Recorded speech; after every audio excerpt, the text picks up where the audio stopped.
My name is Eric Skwarczynski, and you're listening to episode number 009 of Gut Reactions.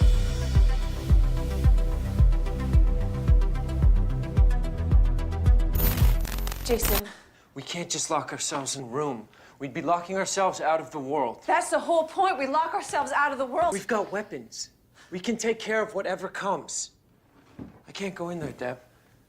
I'll miss everything. Jason, would you stop this?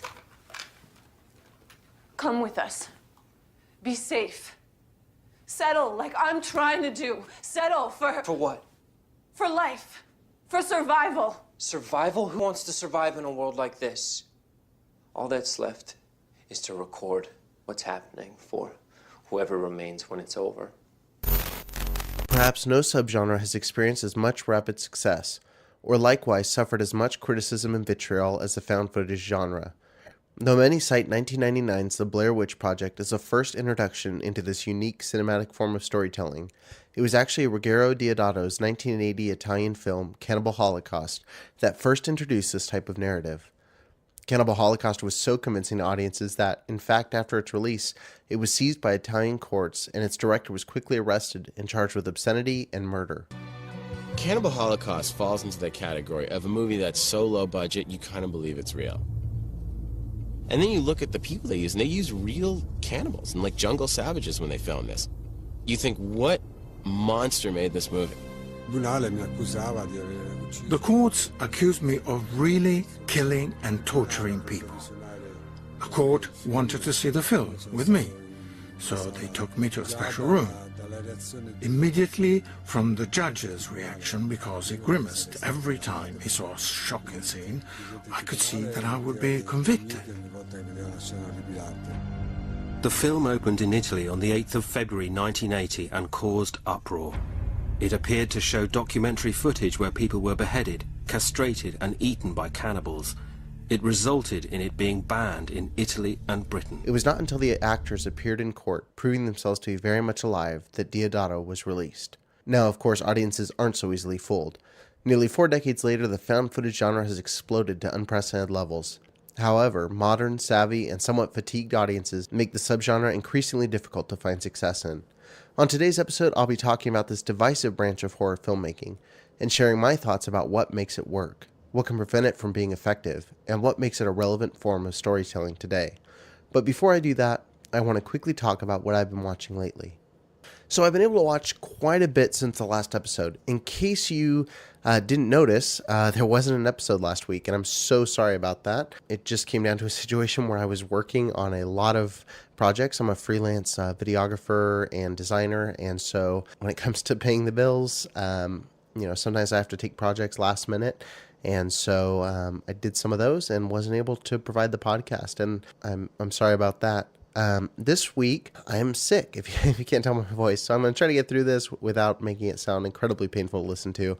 I just wanted to throw those two things out there. But in the time since we've done the podcast last, I've been able to catch up on a few things. I rewatched The Shining, which I believe I've talked about in depth on the Stephen King episode, so I won't talk about that too much. The other notable horror films that I watched were 47 Meters Down. It's like you're going to the zoo, except you're in the cage. Ladies ready? Yeah. Once you're down there, you're not going to want to come back up. Oh my God, look at those teeth. What was that? Stay in the cage. We have about 20 minutes before you run out. You're not gonna die down here. We have to get back up to the top. There are sharks everywhere. 47 Meters Down, rated PG-13, only in theaters June 16. Really wonderful film. I watched after listening to an interview with the director on the movie Crypt with Adam Green and Joe Lynch, and really liked the movie. Takes a while to get going, but once they're in the cage and they're attacked by sharks, it is crazy. And there's actually a really cool twist that they throw into kind of what we've seen in the sharksploitation genre. That really surprised me that they went there. I wish they would have taken it just a little further than they did, but overall it was a really solid kind of unique take on what we've kind of seen before. Other than that, I watched a little documentary in preparation for next week's episode, which is going to be really cool, but I'm not going to talk about that because I want to save it for the show. I watched The Descent for the first time. From the studio that brought you Saw and Hostel comes the best horror thriller since Alien. I saw someone! No, it's the dark. It plays tricks on people. This is not good, guys.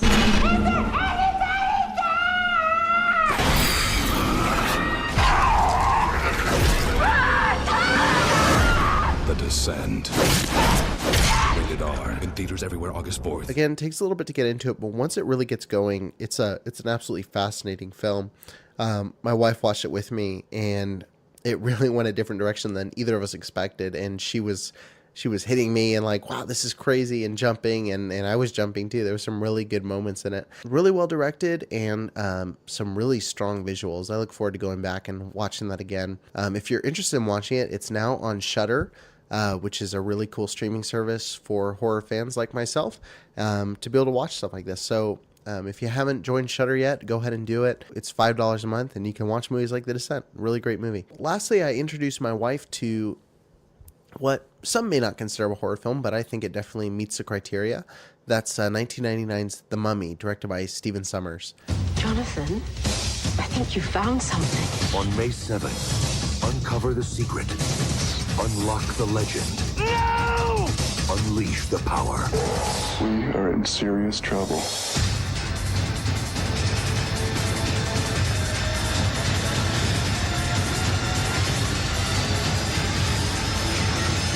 The Mummy. He's here. Rated PG-13. Starts Friday at theaters everywhere. This is a movie, if I had Letterboxd when I was a kid, it probably would have been marked as one of my most viewed movies. I feel like I watched this about once a week. I absolutely loved that movie growing up. And, now that I'm older, I can see some of the flaws in the movie itself. But it's still a lot of fun. I mean, Brendan Fraser is great. Rachel Weisz is absolutely wonderful. Arnold Vosloo is great as the Mummy. It's such a fun and unique take on the original 1930s Universal movie with Boris Karloff, and I really enjoy it. Again, it's not a perfect film, but it's just a fun movie to pop on and just enjoy, and it was super fun to introduce my wife to it. I actually revisited it. I had owned it, but I revisited it because I had been listening to Everything Trying to Kill You, and the awesome host on that show, who may or may not be on the show next week, talked about it, and it really made me want to revisit the film and enjoy it again. So out of the films I watched, I do want to pick a bloody good movie for you to watch. I have to go with The Descent. It's just a really powerful movie, like I said. Some really strong visuals. Neil Marshall delivers some of the most tense and kind of scary moments I've seen in movie history. It's a really powerful movie. Again, it's streaming on Shudder, so I definitely recommend you check it out. Okay, with that, I want to go ahead and get into today's episode. I'm talking about found footage horror. Now, I posted a question. If you're not already in it, we have a Gut Reactions Facebook group, and so I kind of like to get some conversations stirring about different topics that I want to get into in the future on the show. And a few weeks ago, I raised a question about found footage films. And my question was, what are the key components of a good found footage movie? So I thought it would be a good place to start to talk about what people's expectations and appreciations and maybe quarrels with the found footage genre really were. First of all, I had Matt Daniels say, outside of Creep, I've never seen a found footage film I liked. I hope I can recommend one on the show, Matt, that you'll like. So he says Creep, which I haven't seen yet. Creep played with your expectations and created such tension that you wouldn't expect from, say, a guy taking a bath. So tension and well thought out twist to keep you guessing. The more mystery, the better. Kevin Artan says, it's a good question. He says, it all comes down to a good plot with proper setup and a satisfying payoff or payoffs, and justified use for the sense of immersion, use of perspective that found footage flicks should make intentional use of. This is largely subjective, of course. Lynn Staples says it has to have a short beginning and then a great action-packed middle with high tension, and the end intense enough to hold your breath till the last minute. Gabriel Green, always offering non-sarcastic feedback, says a tripod or a dolly in traditional editing. Thank you, Gabe. To which, of course, I recommended Rec 3, which actually switches to traditional filmmaking and has a lot of Steadicam found footage work. So, Gabe, I'm still waiting to hear back from you on that. And then lastly, James Henry says, found footage is one of my favorite subgenres. The two main things a good found footage needs are a reason for filming and a reason to continue filming. Other than that, you can play with the other tropes of the subgenre. So thank you guys for jumping in and leaving some feedback.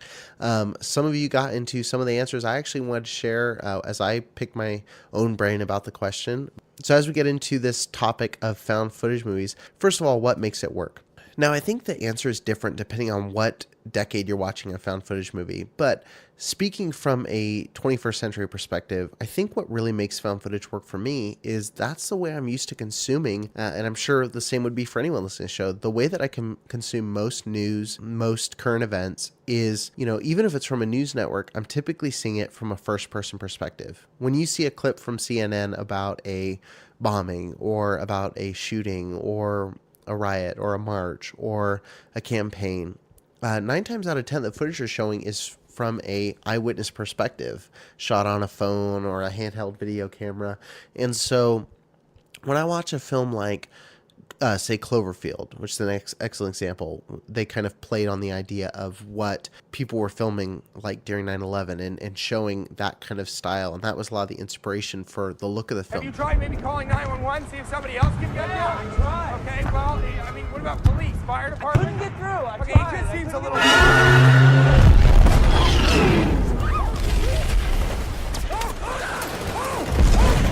That really resonated with audiences, and myself included, because when I see a natural disaster or a terrorist attack, I'm typically seeing it from that perspective. So, everybody's a filmmaker.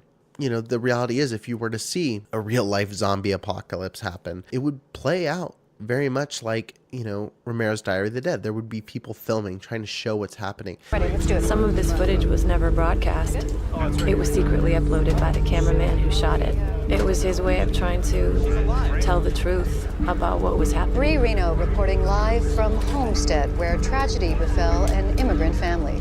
An unidentified man has shot his wife and 16-year-old son to death before turning the gun on himself. If that movie was made now, I think you'd be seeing Facebook Live videos first thing. You know what I mean? So I think what makes it work is our environment is just so focused on handheld media and consuming user-produced media rather than network-produced media.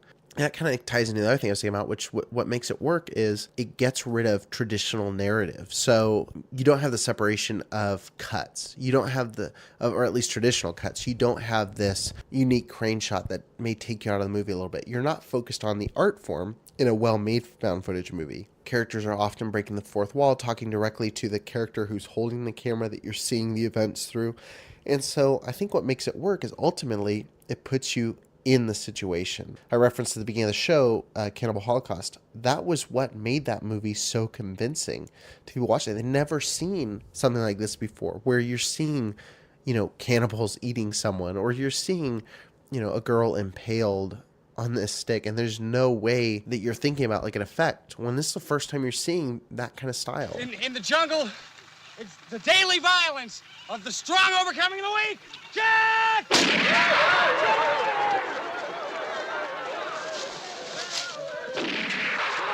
When you're seeing that shaky, kind of grimy look, it really lends a lot of credibility, even if the effects, like if you watch Cannibal Holocaust now, the effects, though they're still kind of graphic and gross, you're not going to be convinced, especially watching an HD transfer, that they really did the things that they showed. Deodato, I think, by mixing both the real animal violence, which of course, has been spoken out quite a bit, but his mix of that and the, maybe clunky special effects really helps sell everything in the movie. Because when you see one real event happen, and it's paired with something that didn't really happen, the lines between reality and fiction are really blurred. And I think that really made that film work. I think it's similar with Cloverfield. I think of, even the Blair Witch. You have these very minimalistic kind of shooting styles that really lend credibility to the subject itself.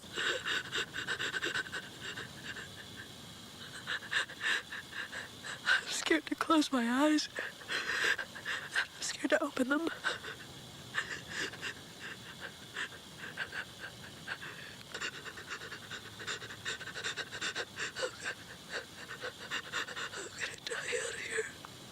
Taking that flip on its head, I do want to talk about what prevents it from being effective. I think when you, show too much that's not real and break the illusion, I think that can be a big issue. An example of this would be Diary of the Dead. Some of the effects where they lean on CGI too much, really takes you out of the movie. And of course, you know a zombie apocalypse isn't happening, but you can really suspend your disbelief for that. But then when you see a poor CGI shot, it takes you away from the gritty realism that Romero was going for. As opposed to, say, a Cloverfield, which I think, knowing its budgetary restrictions when it came to CGI or things like that, the fact that it doesn't show us too much keeps us completely invested. We're not focused on the creature crawling toward them. We're focused on the expanding pupil of the person we're watching, or the scream, or the teardrop, or the way the camera's moving, or hearing the breath onto the microphone.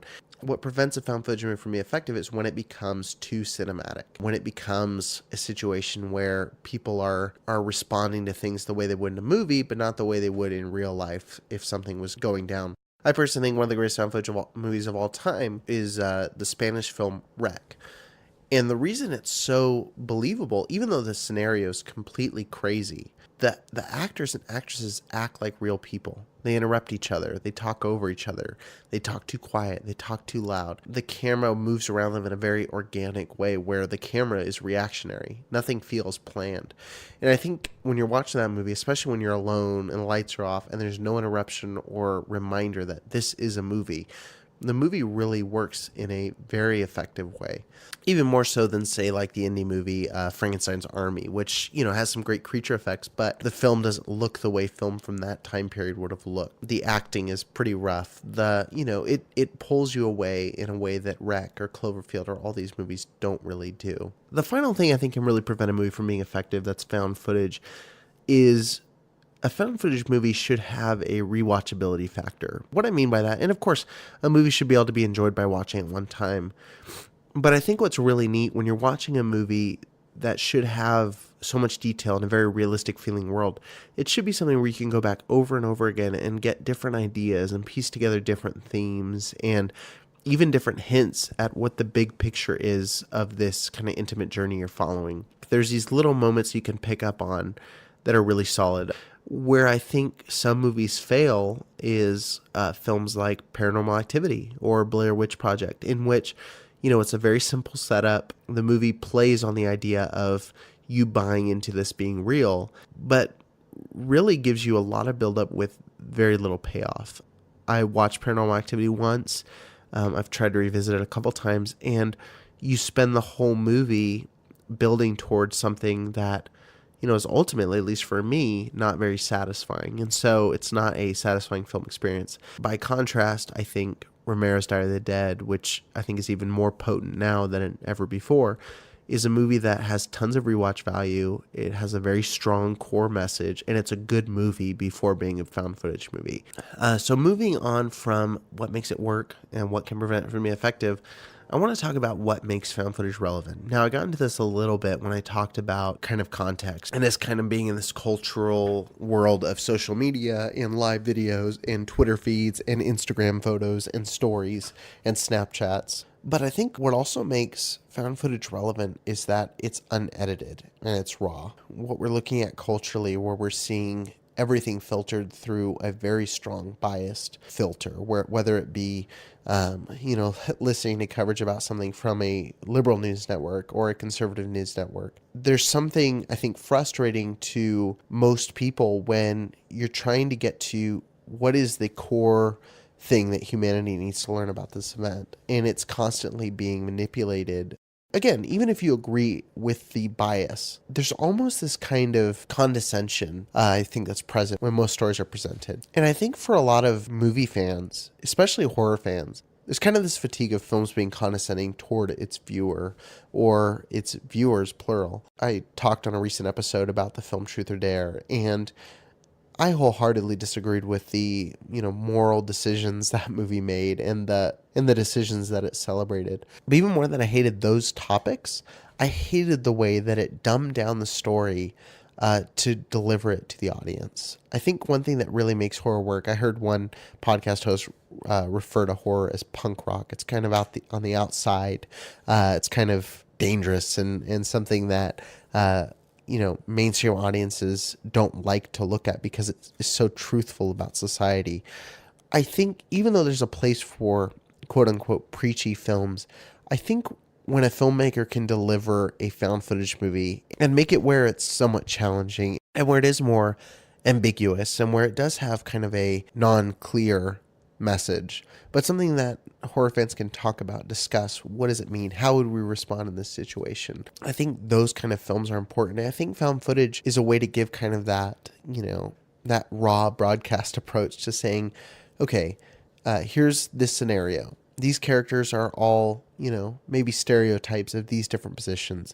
This is how we believe they would play out most realistically in this situation. A film like Wreck, this is how it would most realistically go down. The audience can say, that affirms or denies what I think the truth is about how the government would handle this situation, how the elderly would handle this situation, how a family with a sick child would handle this situation. And by not assigning a obvious moral right or an obvious moral wrong, it gives the audience a lot of room to think. And I think that's something that's missing from a lot of horror today.